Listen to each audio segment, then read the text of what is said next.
Hello, it's Jonius here, and we got some exciting news. Blizzard has just revealed the whole core set for 2026, as well as a bunch of other news and updates. Firstly, we're going to have even more announcements coming on February 9 for the Hearthstone Spotlight livestream. It's going to have a whole bunch of announcements for 2026 there. For a year, the Scarab core set changes. We've got cards entering and leaving core, and all Scarab core cards get adjustments. We'll look at those. But look at this. Staples step aside. Removing a variety of high-impact cards open up new design space and give classes the chance to explore fresh strategies without being tied to older dominant effects. Swipe, Brawl, and Corpse Explosion are just a few examples. One of the biggest changes is the removal of Shadowstep, a card that has shaped growth since the very beginning of Hearthstone, and we're excited to see how the class grows once this iconic staple disappears into the shadows. So this is for the first time in like 12 years. Shadowstep will no longer be in Standard. Brawl is also leaving Standard, and Corpse Explosion is also leaving for the first time since Death Knight was introduced as well. Of course, their comebacks. We've got some core cards like Call the Wild, Shadow Demise, which is a really good rogue card, and Ruined Orb. And a few others also returning with light buffs. With some class tools, we've got some new cards there, which we'll have a look at. And let us look at the actual summary here in this image, which shows you the cards leaving core on the left side, and the cards returning or coming to core on the right side. So for Death Knight, we have Soulbreaker. Not really used that much as a weapon, but it was decent for corpses. Corpse Explosion, as mentioned, really key board clear. Delvering Soundfang. Vampiric Blood also is a pretty good card for triple blood. Horn of Winter for Frost decks. Easily able to refresh your mana crystals for that turn. Get some more cards play that turn. Sitz Giant is also a reward for spending your corpses. That's also getting removed. And what we're getting Bone Guard Commander back. This raises up to 6 corpses as 1/3 Risen Footman with Taunt. We got the Corrupted Ashbringer as a 6 mana 5/2 lifesteal weapon. Consumption is the new Death Knight card. Deal 3 damage to 2 random enemy minions. Draw a card for each that dies. That's for 4 mana. So that seems pretty decent. You could draw up to 2 cards, and depending on if you kill those minions, right? So you could probably set up the enemy board in some way to maximize your chances of drawing cards. Alexandra's Mograine is a key win condition coming back. This was first introduced when Death Knight first came out as a triple blood win condition. Good to see it's coming back. Dev's Advance is another new Death Knight card coming to Hearthstone. Freeze a character, discover a spell. I feel like at 2 mana it's not really that efficient of a card, but hey, it's Frost, so could be interesting. And Corpse Farm, spend up to 8 corpses to summon a random minion at that cost. That's coming back. So that's another corpse spender card. Let's go to Demon Hunter. Demon Hunter is getting Immolation Aura removed. Gennard Gladesmith, which is a decent option from like Illidari Studies. Wayward Sage is getting removed. Tusk Pierce is probably the key card for the meta that's getting removed. That could easily toot out your Blowatars or your Ferocious Fellbats. And then Zai's getting removed from core, which wasn't really used that much, but it was a cool card. Copy your cards for value. And we're getting a new Demon Hunter legendary. Dracondrius. Your hero is immune. This is kind of like Mal'Ganis. But you also get Battlecry. Your next demon this turn costs 0. So you want to play a big demon after you play Dracondrius on that same turn. And we could play Mythical Terror, which is a returning. A 7 mana 4/10 lifesteal demon beast. At the end of your turn, force all enemy minions to attack this. Not sure how good that will be in the meta, but hey, it's a big demon. Neverwalker. Discover a demon. Could discover a big demon that you want. It could be okay. Aerodol Deceptor. And Rastribe Root is getting a buff. It used to be a 2/6. Now it'll be a 3/6. After this is attacked, deal 1 damage to all enemies and has Taunt. I feel like this is not really that good, but it might help to control the board a little bit. Let's have a look at Druid. The Druid's getting rid of Swipe, Thick-Hide Kodo, Park Panther, which is actually fairly decent, but never really saw that much play this year in Standard, Witchwood Apple, and Greybow, which did see a little bit of play. in creating sticky boards. So Druid gets, in response, they get Crystal Merchant, which was mostly used when you had the Save Zell Doom Druid quest, the one that rewards you for ending turns of unspent mana. So like that's Crystal Merchant. Might be okay in standard. I'm not sure because you don't really have any payoff for the unspent mana. We have Underking. Underking was pretty obnoxious back in the day. I don't know how good it is now. Savage Striker. We're gonna need some support for this card for it to be good. To buff up your hero's attack. I guess that new card in the mini set that gives your hero power, like gives your hero +1 attack, draws 1 card, gets 1 armor. That would be okay with this. Boomkin. I think this is old. Doesn't seem that powerful. Seems okay. And it's got Ulfa. Ulfa's the new legendary. Give you other. Says Battlecry, give you other minions Death Rattle. Summon a minion with this minion's cost. Yeah, that could be a pretty sticky board. You have a wide board, and then this is kind of like you remember like Solar Forest or 3 mana or 4 mana that just gave your minions Death Rattle summon 2/2 Treant. Instead of that, you get your Death Rattle summon minion, like a different minion with the same cost. That could be decent in a token style Druid board. Let's have a look at Hunter. They're getting rid of Deadly Shot, Master's Call, Terracell Stalker, Ice Trap, Barrack Codabane, which unfortunately never got used really this much in this year in the standard, and Varanus. And we're getting Call of the Wild, which would be interesting because I believe Patchwork Pals is rotating. We've got Pressure Plate, another secret for Hunter. This one was actually not too bad when it used to be in standard. Headhunter's Hatchet's coming back. We got Halazi the Lynx. This is getting like buffed to the heck. It used to be 5 mana and it used to be a 3/2, and it used to not have Rush. Now it has Rush, and it fills your hand with 1/1 Lynxes that have Rush. So that's a key enabler for that Warlock and Hunter quest from the mini set, because it can ultimately fill your hand. But this is going to be really good value and tempo card for Hunter. Augment to Porcupine could be interesting, especially in a hand buff Hunter, but I don't know how many hand buff stuff is left in standard. I don't think there's that much stuff left. And Dragonbane's coming back, which could be good with the 1-drop, the Fletcher, that basically makes your hero power cost 0 if you have 3 or less cards in your hand. That's not too bad. See what Mage got. Mage is losing quite a bit, and they're not gaining a huge amount. Arcane Artificer, good armor gain. Royal Glyph, pretty good discover card. Firelands Portal was okay-ish for like discovering it. Flame Geyser was really good for like elemental decks, and then Calgos was it was good to discover, I guess, and because your first spell each turn costs 0, and you discover a spell that you could play for free on that turn. We're getting First Flame for Mage, which is a really good card back in the past. Khadgar's not really that good unless you combine it with some other cards that can summon minions, for example, like Conjurer's Calling or stuff like that. Deep Freeze has been buffed to 7 mana from 8, and so freezes enemies summon 2/3/6 water elementals. Seems okay. Like Tsunami's rotating, I guess, so this is replacing it in a sense. Ruined Orb is, I guess, a replacement for Primordial Glyph. At least it does 2 damage. It discovers a spell. It is an arcane spell.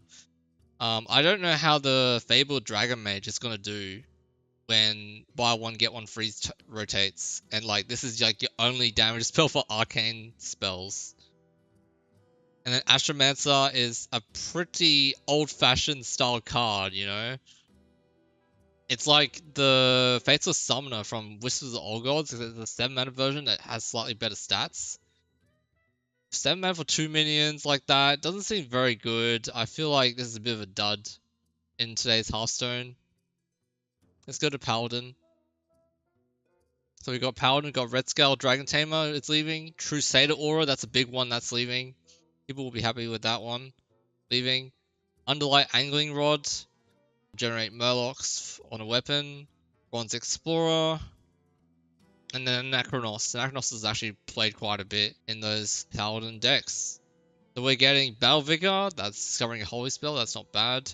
High Lord 4 Dragon. If you have a lot of, like, let's say, Divine Shields, I guess Righteous Protector still in Standard. So you can give a minion in your hand +5/+5. So over time, this can buff up your hand quite a bit. Be quite nice. Veteran War Medic. Not really seeing that much when it wasn't Standard, but could create a wide board. Coghammer from GVG.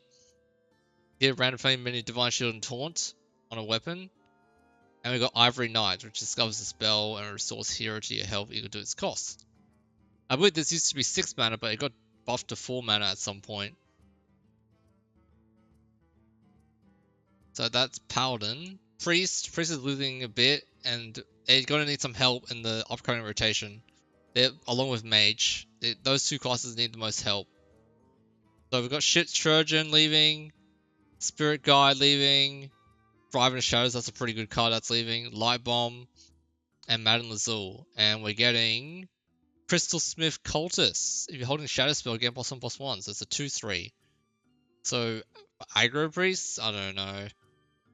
Priest of Anshi, if you've restored health this turn, get +3/+3, so it's 5 and an 8/8. Really, that's never been played, really, in the meta decks. Initiation.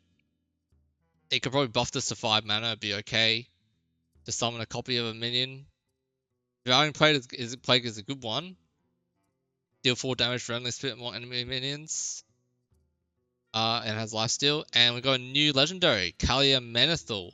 I think I heard that they're gonna change the spelling of this card. It's spelled incorrectly.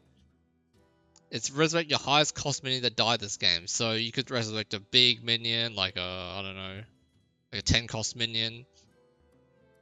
So this, watch out for this card. This card could be decent in Priest. So we got Rogue, we still got the Shadowstep leaving, got the Undercity Huckster, Raiding Party's leaving, Henchcam Burglar's leaving, Eviscerate's leaving, and Tess. Beloved Tess is leaving. We're getting Shadow Demise, which can just be any spell that you played like that earlier, and it just copies the spell basically, transforms it into a copy, and you can just play it straight away. We got Shiv is coming back. It's still 2 mana. Will deal 1 damage, draw a card. I think like Ghostly Strike might be better at 1 mana, but it has combo on it.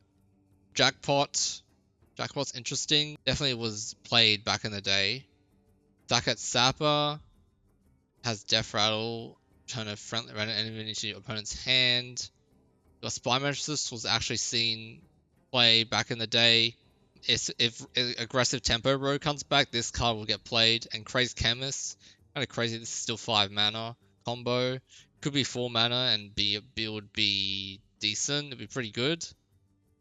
It's kind of like a Cold Blood on a 5 mana 4/4, right? Shaman's losing Menacing Nimbus, so we're losing some Elemental generation. Playing Tongue Totem, Beryl Spirit, Marsh Spawn, Jinyu Water Speaker, and Alakir. Alakir is leaving. They're getting Hammer Twilight, which really is like an old style Whispers of the Old Gods card. Yeah, this could get buffed, maybe. It could be a 4 mana, potentially. Healing Rain's a good card. Glaciate's pretty bad. Totem Golem is also decent. Decent at 2 mana. And has Overload synergy, potentially. I've got a new legendary called Rhaegar Earthfury. After this or adjacent mini attacks, get a Lightning Bolt. So if you have like a lot of like let's say a Raptors from a lease location or something, or just like a lot of small tokens, you just attack. You just play Rhaegar, and then you just attack the small minions, and you get a whole bunch of Lightning Bolts. That could add up quite a bit. And we have Witch's Apprentice, which I believe used to be 1 mana. And now it's a 0 mana 0/1 taunt. Add a random Shaman spell to your hand. It's actually not bad at 0 mana. Could be used for to fulfill the at least deck building condition of having 10 costs, different cards at different costs. Warlock is losing Enhanced Dreadlord, Dark Alley Pact, Demonic Studies, Despicable Dreadlord, and the Solarium. Solarium definitely a key card in quite a few Warlock decks. We're getting back Twisting Never again. Remember, Twisting Never destroys locations as well. Void Lord is coming back. Neferatu. Oh, we're gonna have to watch out for Neferatu destroying cards from the opponent's deck. Rift Cleaver, and Archwitch Willow, which will hopefully support the big demon archetype with Void Lord coming back. And we got Warrior. Warrior is losing quite a bit. Losing Cargo Guard and Fire Warlax, which is, you know, whatever.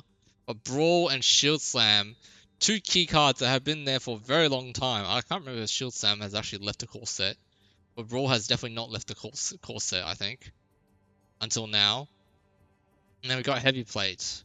We're losing quite a bit of armor gain and armor usage with the Shield Slam. And what we're getting? We're getting Ironforge Portal, which is whatever, I guess. Sky Raider, Pirate Synergy, I guess. Not bad. Destination Juggernaut. That's for some Taunt Warrior. Warlord Challenger. This card was actually not too bad when it was played in Standard. And then Bladed Gauntlet, a bit of an interesting choice. As attack EOT armor, can't attack heroes. You can probably there might be some way to abuse this, but not reliably, as you will see. So we have for neutrals, Cobalt Geomancer is leaving. Youthful Brewmaster, that's a big one that's leaving. No more bounce effects. We're also losing Shadowstep for Rogue. Rubian Egg. Nomelia. Oh, Nomelia is a decent board clear that was used decent amount. That's good that a powerful card like this is getting removed, I guess. It was kind of annoying to play against. Menagerie Jug. Cornelius Rome. Vicious Sliver Spear. That's a key one draw that's removed from the core set now. Opera Scoundrel. Wisp. And Wisp was actually played quite a bit if you didn't know. This past year. Now we don't have a 0-mana neutral in the core set. And maybe we get one in the expansion coming up, but it's not guaranteed. Octosari, no more milling, 8 cards. And Ragnar's Firelord. Not really played that much, but it could get generated, so it's a key card that was someone seen.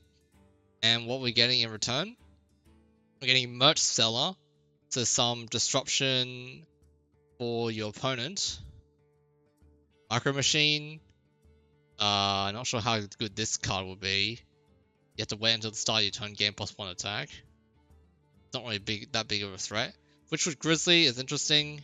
That's definitely a card that was played back in Witchwood.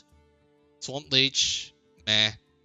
Lake Fresher, this is given Rush. Lake Fresher is actually decent. Small-Time Buccaneer, we got some more payoffs for having a weapon equipped. Imprisoned Fiend would actually be okay. Keymaster Alabaster. This is kind of like having Dollmaster Dorian, but instead it's for your opponent drawing a card, not you drawing a card. Right Wing has been buffed to 2 mana 3/2. So if you remember Paparazzi used to be strictly better than Brightwing, but now Brightwing is 2 mana version of Paparazzi, so that's pretty good. And Avatar Hearthstone is moving from the event set straight back into core set, so it will stay in standard. And this card was actually used in Druid because they could ramp to it, but now Druid doesn't have any ramp. So if you get to 9 mana for any class, this could be a good late game win condition of some sort, but a bit random. And we have Man Noggenfogger. A fan favorite. People always like to play with this card in some way or another, or just randomly generate it. And now it can be randomly generated in standard. Yeah, basically, this could be used as a Bladed Gauntlet potentially to hit people in the face. That would be quite funny. And you can see the card adjustments. We're seeing most of these already, but we have Wrathspike Brute getting the 3/6 into the 2/6. Halazi getting 4 mana instead of 5 mana. Rush 3/2. Deep Freeze going to 7 mana. Sharka the Collector is, I believe, it used to say add a card from your opponent's class. Now it says from another class, so that's basically updating the Burgle Rogue mechanic for this card. Witch's Apprentice going to 0 mana, Right Wing 2 mana, and Curator just says draw Beast Dragon and Murloc. He used to say from your deck, which is pretty redundant now. They try to reduce the card text on stuff these days. For example, from your deck it's pretty redundant, so they just remove it. And yeah, so a lot of very exciting changes coming to cards in Hearthstone. And sure to tune in on February 9th for even more updates coming to Hearthstone in 2026. If you liked the video, the gameplay, or just the ideas I talked about, go ahead and leave a like. And maybe you can subscribe so you know when I release videos like this in the future.